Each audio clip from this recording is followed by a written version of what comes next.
Cuando Rafa Márquez decidió darle el sí a Aguirre y al Tri, dejó atrás un futuro prometedor en el Barcelona y en Europa por amor a México. Creyó en lo que sentía su corazón y decidió que era necesario dar una mano a la selección de cara al Mundial. Lo dejó todo, una vez más por esta playera. Al principio se creyó que Javier Aguirre lo había llamado porque confiaba en su capacidad para ayudarlo a dirigir al Tri. Pero la verdad detrás de esa elección acaba de salir a la luz, y es mucho más oscura de lo que todos imaginaban. Una decisión que involucra a personajes poderosos, a dirigentes que mueven los hilos en las sombras, y un hecho oculto que hoy pone en jaque su futuro en la selección mexicana. Esta es la oscura verdad detrás de lo que vive Rafa Márquez en el Tri, y lo que estás por conocer está dejando impactado a todo México. Pero para entender el verdadero trasfondo de la llegada de Rafa Márquez al cuerpo técnico de Javier Aguirre, primero hay que regresar unos pasos y conocer una historia que durante mucho tiempo permaneció lejos de los reflectores. Cuando Rafa decidió ponerle punto final a su gloriosa carrera, pudo haber hecho lo que hacen casi todos los ídolos cuando se retiran. Vivir de su nombre, sentarse en una cabina de televisión, prestar su cara para una marca y disfrutar de la leyenda construida en 5 mundiales y en una carrera que lo convirtió en uno de los futbolistas más importantes en la historia del país. Pero eligió el camino más difícil. Eligió empezar de cero. Se metió a estudiar de verdad. Se obsesionó con la formación, con el desarrollo de jugadores jóvenes, con los métodos de trabajo que en Europa llevaban años de ventaja sobre lo que se discutía en el fútbol mexicano. No quería ser un entrenador de apellido. Quería ser un entrenador de pizarrón, de detalles, de procesos. Y esa decisión, silenciosa y poco glamorosa, terminó abriéndole una de las puertas más prestigiosas del planeta. El Barcelona, el club donde se había convertido en leyenda como jugador, apostó por él para integrarlo a su estructura formativa. Rafa empezó a dirigir en las categorías de desarrollo del conjunto catalán, primero fogueándose en el fútbol modesto de España con el RS de Alcalá, y después tomando las riendas del Barça Athletic, la filial por donde pasan los futuros cracks azulgranas. Ahí, dentro de una de las canteras más admiradas del mundo, fue construyendo una reputación que pocos esperaban, la de un técnico serio, meticuloso, disciplinado, capaz de implementar una idea de juego moderna y de hacerse respetar en un vestuario exigente. Su trabajo gustó, y gustó tanto que su nombre empezó a aparecer en conversaciones que parecían impensables para un mexicano. Cuando el primer equipo del Barcelona atravesó su crisis y se buscaba un relevo, hubo un momento en que Rafa Márquez fue mencionado como uno de los candidatos para tomar el banquillo más codiciado del fútbol europeo. Y aquí es donde la historia toma su primer giro inesperado. Porque mientras Rafa crecía en Europa, a miles de kilómetros, en las oficinas de la Federación Mexicana de Fútbol, alguien lo estaba observando. Alguien había entendido que ese muchacho que había aprendido a dirigir lejos de los reflectores podía ser exactamente lo que México llevaba años necesitando. Y cuando se diseñó el proyecto rumbo al Mundial de 2026, su nombre apareció subrayado. La federación tomó una decisión de la que casi nadie habló en su momento, fue a buscarlo. Y no para ofrecerle un puesto cualquiera. Cuando Javier Aguirre fue elegido como el seleccionador que comandaría la aventura mundialista, una de sus peticiones fue clara. Quería a Rafa Márquez a su lado. Lo quería como su principal auxiliar técnico, como su mano derecha, como el hombre que estaría hombro con él durante todo el camino al torneo más importante de la historia reciente del país. Una decisión que para muchos tenía una explicación sencilla: su pasado como capitán de la selección mexicana y su reciente experiencia en el Barcelona. Pero con el tiempo empezaron a salir a la luz detalles que cambiaban por completo esa versión. Lo que vino después fue una decisión que sorprendió a medio mundo del fútbol español. Rafa dijo que sí. Abandonó una posición estable y prometedora dentro del Barcelona, una de las plataformas más envidiables para cualquier entrenador joven, y se subió a un avión de regreso a México. Varios analistas en España no lo entendían. Para muchos, estaba sacrificando una carrera europea que apenas empezaba a despegar, cambiando el prestigio de la Masía por un puesto de segundo en una selección que cargaba años de frustraciones. Pero lo que esos analistas no sabían, lo que casi nadie supo poner en palabras en aquel momento, es que Rafa no estaba aceptando un puesto de auxiliar. Estaba aceptando algo mucho más grande, en teoría, que se le había ofrecido a futuro si aceptaba. Algo que se había pactado lejos de las cámaras. Y para entender qué fue exactamente lo que le prometieron, hay que abrir la puerta de ese despacho donde se diseñó el plan completo. El plan rumbo al 2030. Lo que parecía un simple nombramiento de cuerpo técnico era, en realidad, la pieza visible de un plan mucho más profundo. Un plan que no se trataba del Mundial de 2026. Se trataba de lo que vendría después. Porque la idea, desde el primer día, nunca fue que Rafa Márquez se quedara siendo el ayudante de nadie. La hoja de ruta que se diseñó en la federación tenía un horizonte que iba mucho más allá del torneo de casa. El acuerdo, el verdadero acuerdo, apuntaba al año 2030. Y en ese acuerdo, Rafa no era un satélite girando alrededor de Aguirre. Era el centro de gravedad de todo el proyecto. El diseño era casi quirúrgico. Javier Aguirre dirigiría a México durante el Mundial de 2026. Mientras tanto, Rafa Márquez trabajaría a su lado durante todo el proceso, absorbiendo cada decisión, cada charla de vestuario, cada ajuste táctico, cada manera de leer un partido grande. No era un trabajo, era una escuela. Era, como el propio Rafa llegó a describirlo, una especie de máster con el mejor entrenador que ha tenido México en las últimas décadas. Y una vez que el Mundial terminara, el plan contemplaba una transición ordenada, de esas que el fútbol mexicano casi nunca había sabido hacer. Aguirre no se iría a su casa ni desaparecería del mapa. Se quedaría dentro de la estructura de la selección, pero subiría un escalón, dejaría el banquillo para asumir una función directiva de mayor jerarquía, una especie de comisionado o director de las selecciones nacionales, desde donde seguiría teniendo voz y peso en las decisiones. Y al bajar el del banquillo, subiría Rafa. El alumno tomaría el timón que el maestro le había estado calentando durante 2 años. Esa estructura tenía una lógica que en otros países es tradición y que en México sonaba casi revolucionaria. La idea de tener al entrenador principal y al segundo ya designado como el futuro, de planificar la sucesión en lugar de improvisarla cada vez que un proceso fracasa, es algo que las grandes potencias futbolísticas llevan décadas haciendo. Y por una vez, México parecía estar copiando lo que hacen los que van por delante. El propio Rafa lo asumió con una mezcla de orgullo y de deuda emocional. Habló de que volvía no solo a aprender, sino a devolverle a la selección mexicana una parte de todo lo que ella le había dado a lo largo de su carrera como jugador. Para él no era un simple ascenso profesional, era una manera de cerrar un círculo. La camiseta que lo había hecho leyenda en 5 mundiales sería ahora la que dirigiría desde la banca. Esa carga simbólica fue parte de lo que lo convenció de dejar Europa. No lo trajeron solo con un contrato. Lo trajeron con un relato, con la promesa de protagonizar el capítulo más importante de la historia moderna del banquillo mexicano. Pero aquí conviene detenerse en un detalle que muchos pasaron por alto, porque es la clave de toda la polémica que vendría después. Cuando este plan se hizo oficial, los hombres fuertes de la federación lo defendieron en público sin titubeos. El presidente de la federación reconoció que existía un contrato con Rafa que lo vinculaba hasta 2030, y aunque admitió con honestidad que ningún proyecto es a prueba de balas, dejó claro que la hoja de ruta estaba escrita de esa manera. Es decir, esto no era un rumor, no era una intención difusa. Era un plan blindado, defendido con nombre y apellido por las máximas autoridades del fútbol mexicano. Tanto, que llegó a manejarse que la sucesión estaba garantizada por contrato sin importar los resultados. Que aunque a Aguirre le fuera mal en el Mundial, e incluso aunque le fuera espectacularmente bien, el técnico para el siguiente ciclo seguiría siendo Rafa Márquez. El acuerdo, según se contó, estaba protegido con cláusulas pensadas para que nadie pudiera dar marcha atrás con facilidad. Y el propio Aguirre se encargó de reforzar esa idea hasta hace apenas unos días, cuando habló de su pupilo con una generosidad que pocas veces se ve entre un técnico y su segundo. Aseguró que la evolución de Rafa había sido a pasos agigantados, que hoy basta verlo trabajar para saber que ya es un entrenador hecho y derecho, y que él mismo se haría a un lado sin ningún problema cuando llegara el momento. Lo dijo con esa frialdad cariñosa tan suya, que se hacía costalito, que no le veía mayor problema al relevo. Para cualquiera que mirara desde afuera, el asunto estaba cerrado. Rafa Márquez sería, sí o sí, el próximo entrenador de la selección mexicana. La fotografía era perfecta. El relato, impecable. El futuro, escrito. Pero el fútbol mexicano tiene una vieja costumbre.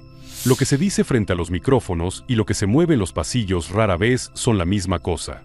Y mientras todos celebraban la transición más planificada de la historia del Tri, en las oficinas de los dueños de los clubes empezaba a gestarse algo muy distinto. Algo que nadie se atrevía a decir en voz alta. Hasta que alguien lo dijo. La verdad salió a la luz. Aquí es donde esta historia deja de ser una bonita película de sucesión ordenada y se convierte en lo que realmente es. Una pelea de poder soterrada por el banquillo más importante de México. Durante meses, la versión oficial fue una sola, repetida hasta el cansancio. Rafa es el elegido.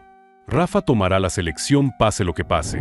Pero a pocas semanas del Mundial, una sola frase, lanzada en una mesa privada de allegados a la selección, hizo temblar todo el andamiaje. Una frase tan corta como demoledora. Hoy la mayoría de la directiva no está convencida de Rafa Márquez. Y lo que se empezó a filtrar no era lo que muchos imaginaban. No tenía que ver con que Rafa no fuera capaz. Era algo mucho más incómodo, mucho más profundo, y tenía que ver con lo que el propio Rafael Márquez había empezado a descubrir desde adentro. Porque conforme pasaban los meses al lado de Javier Aguirre, sentado en ese banquillo que en teoría lo estaba preparando para el futuro, Rafa empezó a notar cosas. Cosas que no le gustaban. Cosas que, en la Europa donde él se había movido durante años, simplemente no pasaban. En el fútbol que Rafa conoció en el viejo continente, las decisiones deportivas le pertenecían al cuerpo técnico. El entrenador y su gente decidían a quién traer, a quién dar minutos, cómo construir un proyecto. Punto. Pero al regresar a México se topó con una realidad muy distinta. Una realidad donde la directiva se metía en asuntos que, según su forma de entender el oficio, conciernen únicamente a los que trabajan en la cancha. Donde aparecían compromisos con marcas, intereses de dueños de clubes de la Liga MX, presiones que poco o nada tenían que ver con el fútbol. Donde casi cada decisión parecía estar condicionada a ver qué decían los de arriba antes de moverse. Para Rafa, acostumbrado a otra manera de hacer las cosas, eso no era sano. Rompía de raíz el espíritu de poder hacer crecer a un plantel de forma genuina, mirando solo lo futbolístico y a los protagonistas que se parten el alma dentro del campo. Y ahí, en silencio, empezó a abrirse la primera grieta. Porque esas incomodidades no tardaron en chocar con algo todavía más delicado. Diferencias en la manera de pensar entre Javier Aguirre y el propio Rafa Márquez. Y es que Rafa nunca se vio a sí mismo como un simple asistente que levanta conos y observa desde atrás. Él quería tener voz y voto en las decisiones de fondo, especialmente en la conformación del plantel. Quería incidir. Y desde ese lugar empezó a ver con molestia ciertas injusticias que, según trascendió, se suscitaron a la hora de elegir a los futbolistas. Hubo momentos en los que, a su juicio, no se convocaba al mejor que estaba en ese instante, sino al que respondía a tal o cual interés dentro de la Federación Mexicana de Fútbol y de todo lo que la rodea. Pero una de las rispideces más fuertes llegó hace muy poco, a las puertas mismas del Mundial. Según revelaron allegados a su círculo íntimo, Rafa habría quedado profundamente molesto. La razón, él creía que en su momento había llegado a un acuerdo con Aguirre, un pacto sencillo y de sentido común, convocar a los mejores. Y al final vio con asombro algo que contradecía ese pacto. La no convocatoria de varios futbolistas que habían sido figura en el último clausura de la Liga MX, jugadores que estaban para ser seleccionados y que, sin embargo, se quedaron afuera. Allegados al cuerpo técnico habrían insinuado que entre esos nombres aparecían jugadores como Charly Rodríguez, nada menos que campeón con Cruz Azul en ese clausura 2026 y aún así ausente de la lista, Richard Ledesma, también descartado por decisión técnica pese a su buen momento, y un futbolista que fue la revelación del último clausura, Jordan Carrillo, entre otros. Casos que, desde la mirada de Rafa, eran difíciles de explicar solo con argumentos deportivos. Y por si fuera poco, a esa molestia se sumó otra que nadie del entorno terminaba de entender: la elección de las sedes para disputar amistosos y partidos, decisiones que a muchos no convencían y que olían más a conveniencia comercial que a lógica futbolística. Ahora bien, hay que decirlo con honestidad, porque no todo es tan sencillo. Del otro lado hay quien sostiene que Rafa estaba pidiendo más de lo que le correspondía. Que un auxiliar técnico, por más leyenda que sea, no debería pretender voz y voto sobre la convocatoria, porque para eso está el entrenador principal, y el último que decide siempre tiene que ser uno solo. Y aquí es donde la historia da su giro más revelador. Porque la verdadera razón por la que los dirigentes empezaron a dudar de Rafa Márquez no era su falta de experiencia. No era que no estuviera listo. Era algo mucho más incómodo de admitir en voz alta, que en Rafa vieron a una persona a la que no iba a ser nada fácil imponerle cosas. Imponerle nombres en una convocatoria. Imponerle sedes para jugar tal o cual partido. Imponerle compromisos con marcas. Vieron a un hombre con criterio propio, con estándares europeos, que no iba a agachar la cabeza cada vez que llegara una orden desde arriba. Y para un sector del poder acostumbrado a manejar los hilos a su antojo, ese perfil no es una virtud. Es un problema. Esa fue, en el fondo, la gota que derramó el vaso. No lo que Rafa no sabía hacer, sino lo que Rafa no estaba dispuesto a permitir. Los dirigentes que en público respaldaban el plan empezaron, en privado, a no quererlo más. No porque fuera mal entrenador, sino porque iba a ser un entrenador incómodo, independiente, difícil de controlar. Y cuando los que mandan deciden que un hombre les estorba, casi nunca lo hacen sin tener listo un reemplazo. Las dudas no aparecen solas.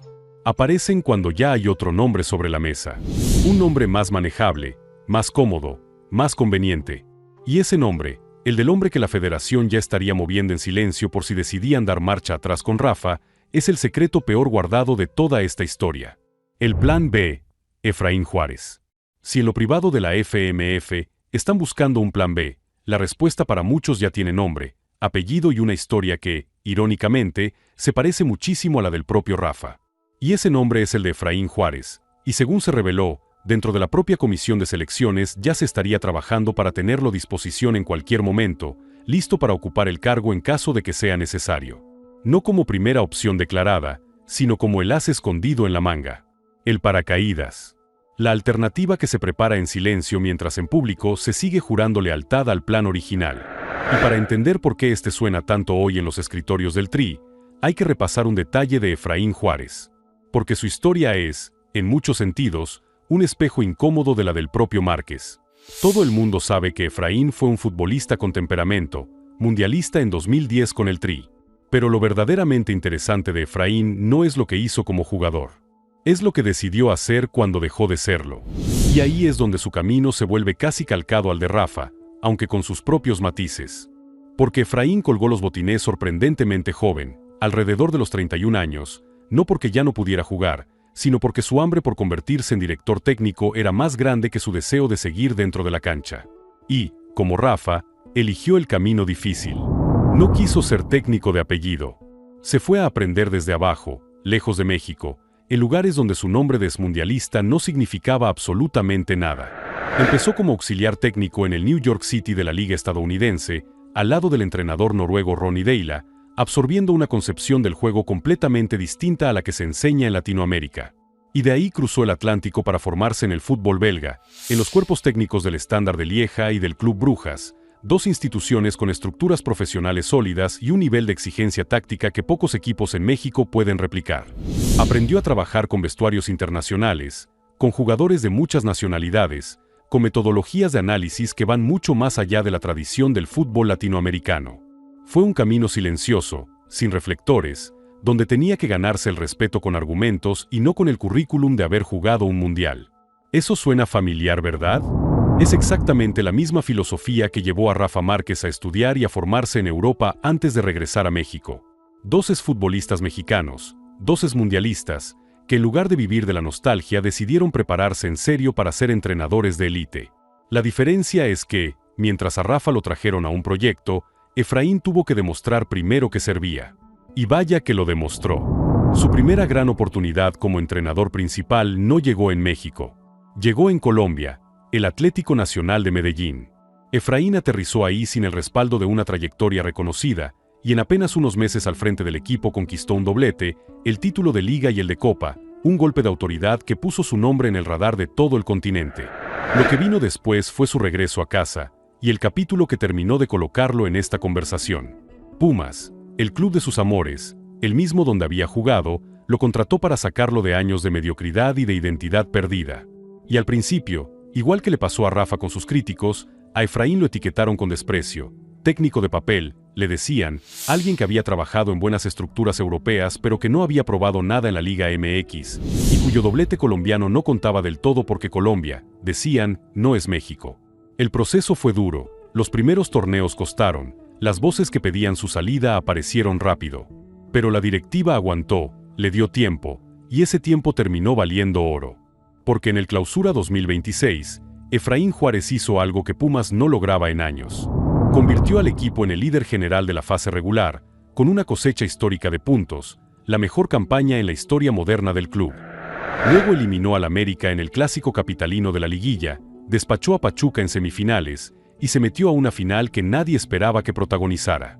Al final, el título se le escapó por centímetros, en una final dramática que Cruz Azul terminó ganando en el último suspiro. Pero el mensaje ya estaba enviado. Efraín Juárez había devuelto la garra a una institución que la había perdido, y lo había hecho con un fútbol de identidad. Y aquí hay otro matiz que vuelve fascinante esta comparación, porque si en su preparación Efraín y Rafa se parecen, en su carácter no podrían ser más distintos. Rafa Márquez siempre fue el líder silencioso, el de la elegancia fría, el que mandaba con la mirada y con la jerarquía. Efraín Juárez es exactamente lo contrario en la banca, intenso, expresivo, dispuesto a confrontar lo que considera injusto sin medir demasiado las consecuencias. En Colombia ese carácter le costó expulsiones, sanciones y hasta multas millonarias por celebraciones que se interpretaron como provocaciones en los clásicos. En México, antes de aquella final, encendió una guerra de declaraciones acusando públicamente a su rival de beneficiarse del arbitraje a lo largo de toda la liguilla, una estrategia que terminó con quejas formales ante la Federación y la Liga. Es un técnico que no le tiene miedo al ruido, que muchas veces lo provoca a propósito, según interpretaron algunos, para que las críticas caigan sobre él y no sobre sus jugadores. Y aquí aparece el dato que conecta todo y que explica por qué su nombre seduce a los directivos. Esa final del Clausura 2026 fue, en el fondo, una declaración de principios para el fútbol mexicano.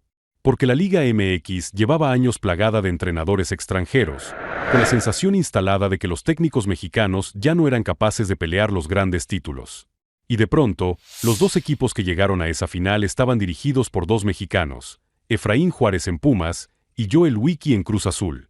Dos entrenadores nacionales midiéndose por el título, devolviéndole al país la idea de que el técnico mexicano también sirve, también gana, también merece los proyectos grandes. Y en un momento en que la federación piensa en quién debe liderar a la selección, esa narrativa pesa. Pesa muchísimo. Por eso los dirigentes lo miran con buenos ojos. Es joven, ronda apenas la treintena larga, lo que significa que podría ser un proyecto a muy largo plazo.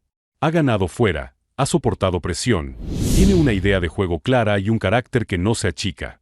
Y a diferencia de Rafa, ya demostró que puede dirigir y ganar en la primera división, ese escalón que al propio Márquez todavía le falta pisar. Pero la jugada del destino que termina de dar forma a esta historia llegó hace apenas unos días. Porque justo cuando se hablaba de tener a Efraín a disposición en cualquier momento, ocurrió algo que lo dejó completamente libre. Tras perder aquella final, Efraín Juárez se sentó a negociar su continuidad con la directiva de Pumas. Quería garantías, quería refuerzos, quería mayor influencia en el armado del plantel para seguir compitiendo al máximo nivel.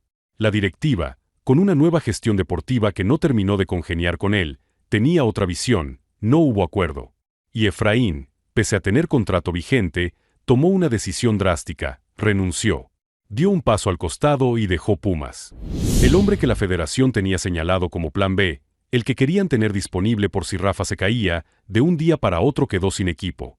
Libre, sin ataduras, completamente a disposición. Justo lo que necesitaban, la pieza encajó en el tablero en el momento más conveniente, y eso no hizo más que alimentar las especulaciones sobre lo que realmente se está cocinando rumbo al futuro de la selección. ¿Simple coincidencia? ¿O acaso Efraín ya conoce, por lo bajo, cuáles son los verdaderos planes de la Federación Mexicana de Fútbol si México vuelve a fracasar en el Mundial de 2026? Nadie lo sabe. Todo está por verse. Pero lo cierto es que toda esta historia, lejos de apagar las dudas, terminó despertando la crítica y las sospechas de algunas de las voces más importantes del periodismo y del entorno de la selección mexicana. Lo que dicen los que saben. Cuando una historia como esta empieza a circular, las voces más autorizadas del fútbol mexicano no tardan en pronunciarse. Y lo que dijeron algunos de ellos terminó de pintar el cuadro completo, mezclando la ilusión con la desconfianza, el deseo con la sospecha. La voz más interesante de todas fue la de Hugo Sánchez, el futbolista más grande en la historia del país y un hombre que conoce desde adentro lo que significa dirigir a la selección mexicana, porque él mismo se sentó en ese banquillo. Y ya fijó su postura, ya eligió de qué bando va a estar. Hugo dejó claro, antes que nada, que él no había escuchado la promesa de boca de los dueños ni de los directivos de manera directa. Ojalá que se cumpla primero eso que supuestamente, porque yo no lo he escuchado directamente de los dueños o de los directivos de manera directa. Y a partir de ahí lanzó la advertencia que resume toda la incertidumbre de esta historia. Puede ser una promesa. Entonces, la promesa, hasta que no se hace real, no es un hecho. Esa frase, dicha por alguien con la autoridad de Hugo Sánchez, vale más que cualquier comunicado oficial. Porque viniendo de quien viene, no es pesimismo gratuito. Es la experiencia de un hombre que sabe perfectamente cómo funcionan los pasillos del fútbol mexicano, donde las promesas se hacen con facilidad y se rompen con la misma ligereza. Aún así, Hugo no se mostró en contra de Rafa. Todo lo contrario. Dejó en claro su deseo de que la historia terminara bien. Espero que sí, que le cumplan a Rafa eso. Y agregó, que sea cierto, que le hayan ofrecido esa posibilidad. Él mismo resumió el plan tal como ha trascendido, que después del Mundial, según parece, Javier ya no va a seguir, pero se le va a dar el timón a Rafa. Para el Pentapichichi, esa transición era el camino correcto. Creo que es una muy buena decisión. Y lo dijo sin esconder su entusiasmo. Me encantaría que así fuese. Estoy convencido que lo va a hacer muy bien. Pero entonces añadió la condición que, en el fondo, es la verdadera moraleja de toda esta historia, pero con respaldo y con la ayuda de los dueños y los presidentes de los equipos. Y lo dijo desde la herida propia, recordando lo que él mismo padeció cuando dirigió a México. Si no hay respaldo, como a mí no me lo dieron, no todos. Algunos sí me dieron apoyo y respaldo, pero no todos. Esa falta de respaldo, advirtió, termina hundiendo cualquier proyecto, por bueno que sea el entrenador. Ahí está el punto que conecta directamente con la grieta de los dueños. ¿De qué sirve un contrato blindado hasta 2030 si los hombres que mueven el dinero no creen en el proyecto? ¿De qué sirve la promesa si no hay respaldo real detrás? Hugo Sánchez lo entendió perfectamente, y por eso cerró su reflexión apelando a lo que hacen los países que van por delante. Ojalá que lo entiendan y que aprendan, como pasa en otros países. En otros países adelantados futbolísticamente a nosotros, pues hay que copiar lo que hacen. Y puso el ejemplo más claro de todos, como pasó en su momento Alemania.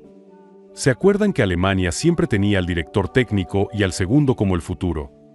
Esa es justamente la apuesta del plan original con Rafa. Y es justamente lo que está en riesgo de derrumbarse. La prensa especializada, por su parte, se dividió en el mismo punto. El periodista que destapó la información sobre el descontento de los dueños lo hizo con una frase que recorrió todas las mesas de análisis. La mayoría no está convencida de Rafa Márquez. Pero no lo dijo con tono de celebración, sino de advertencia, dejando claro que, desde su punto de vista, apartar a Márquez del proyecto sería un error. Y en los paneles, varios analistas fueron todavía más enfáticos. Para muchos de ellos, la sola posibilidad de que Rafa perdiera la sucesión era sencillamente incomprensible. Me parece una locura porque Rafa Márquez es el ideal. Pero esa misma prensa también reconoció el peso del argumento contrario. Porque Efraín Juárez no es un nombre cualquiera lanzado al azar. Es un técnico que acaba de demostrar, con resultados en la mano, que puede dominar la Liga MX. Y en un país donde durante años se cuestionó la capacidad de los entrenadores nacionales, su irrupción reabrió un debate de fondo. ¿Debe México apostar por el hombre que se preparó en Europa pero que aún no ha dirigido en primera, o por el que ya demostró que pudo levantar a un equipo y compitió de tú a tú en el fútbol mexicano? No hay una respuesta sencilla. Y esa es, quizás, la razón por la que esta historia se ha convertido en uno de los temas más comentados alrededor de la selección mexicana a pocas semanas del Mundial. Porque no se trata solo de dos nombres. Se trata de dos maneras de entender cómo debe construirse el futuro del fútbol mexicano. Y mientras los expertos debaten, los protagonistas guardan un silencio elocuente. Ni Rafa ni Efraín han salido a alimentar públicamente la polémica. Pero el ruido sigue creciendo. Y la decisión, tarde o temprano, tendrá que tomarse. La realidad de lo que está en juego. Y así llegamos al punto donde toda esta trama de despachos, contratos y filtraciones se reduce a una sola pregunta, la que de verdad importa, la que tú vas a tener que responder después de conocer toda la historia. ¿Cuál crees que es el mejor camino para el futuro de la selección postmundial, Rafa o Efraín? Piénsalo bien antes de contestar, porque no es una pregunta tan simple como parece. Detrás de ella hay un hombre que apostó su carrera entera por una promesa. Rafa Márquez no llegó a este punto por casualidad ni por acomodo. Dejó atrás una vida cómoda en Europa, renunció a la posibilidad de dirigir en uno de los mejores entornos del mundo, y volvió a su país convencido de que estaba construyendo algo que valdría la pena. Se preparó, aprendió, esperó. Y ahora, a las puertas del momento más importante, descubre que el suelo que pisaba quizás no era tan firme como le dijeron. Esa es la verdadera lección que esconde toda esta historia. El fútbol no se trata únicamente de lo que pasa en la cancha. Se trata también de promesas, de lealtades, de decisiones que se toman lejos de los reflectores y que pueden cambiar el destino de una persona sin que ella pueda hacer nada para evitarlo. Rafa Márquez no controla los resultados del Mundial. No controla lo que piensan los dueños. No controla si la promesa que le hicieron se respeta o se rompe. Lo único que puede controlar es seguir trabajando, seguir aprendiendo, seguir demostrando que merece el lugar que le ofrecieron. Y aún así, eso podría no ser suficiente. Porque si el Mundial sale bien, si México responde y la apuesta luce sólida, lo más probable es que la transición se respete y que Rafa cumpla por fin el sueño de dirigir a su selección, abriendo una era completamente nueva para el fútbol mexicano. Sería la confirmación de que, por una vez, el país supo planificar el futuro en lugar de improvisarlo. Sería la prueba de que vale la pena apostar por los procesos largos y por los técnicos que se forman con paciencia. Pero si el torneo se complica, si los resultados no acompañan y las dudas de los dueños encuentran el pretexto que buscaban, todo el plan podría venirse abajo en cuestión de horas. Y entonces aparecería Efraín Juárez, libre y disponible, con su currículum reciente bajo el brazo, listo para ocupar el lugar que parecía destinado a otro. El mismo país que diseñó una sucesión modelo se convertiría, una vez más, en el país de los proyectos que se rompen a la primera tormenta. Lo que está en juego, entonces, va mucho más allá de quien se sienta en un banquillo. Lo que está en juego es si el fútbol mexicano es capaz de cumplir su palabra. Si es capaz de sostener un plan a largo plazo cuando aprieta la presión. Si aprendió, de verdad, a hacer las cosas como las hacen los grandes, o si seguirá tropezando con la misma piedra de siempre, la de cambiar de rumbo cada vez que el miedo gana la partida. Podemos decir que la vida dentro del fútbol está llena de triunfos, pero también de caídas. Lo verdaderamente importante es saber cómo responder cuando todo se viene abajo, cómo aprender de los errores y cómo reconstruirse cuando la credibilidad está en juego. Tal como es el caso de Julián Quiñones, quien tuvo que superar innumerables obstáculos para encontrar su lugar. Si te interesa conocer esa historia inspiradora, te la dejo por aquí, no te la puedes perder, en la cual repasamos tanto su carrera futbolística como su vida privada de una forma muy entretenida.